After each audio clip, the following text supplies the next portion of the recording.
وہ ناراض ہوا تو ہمارے لیے ٹینشن ہوگا.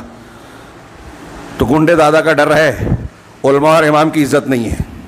یہ قیامت کی نشانی ہے. اکرم الرجل مخافۃ شر, آدمی کی عزت اس کے شر کے ڈر سے کی جائے گی, اصول پسندی نہیں ہے. یہ بیماریاں جو ہے نا, اس کا علاج ہے یہ منظر کشی. آپ اور ہم ایمان لے آئیں, اللہ کا خوف اپنے دل میں بٹھائیں, قیامت کی جواب دہی سامنے رکھیں, تو دنیا کی یہ ساری چیزیں نا بیکار ہوتی ہے. یہ چیز انسان کو بہادر بناتی ہے. اگر آپ کا عقیدہ صحیح ہے تو آپ بہادر ہوں گے. آپ بزدلی کر رہے ہیں, اس کا مطلب آپ کو اللہ پر بھروسہ نہیں ہے کہ آپ کی روزی چلی جائے گی, سیٹھ صاحب ناراض ہو گئے تو آپ کا جینا تنگ ہو جائے گا اگر فلاں ناراض ہو جائیں تو. مصلحتیں اپنی جگہ, لیکن اصول چھوڑ کر جو مصلحت اختیار کی جائے وہ سودے بازی ہے, وہ فریب ہے, وہ بزدلی ہے.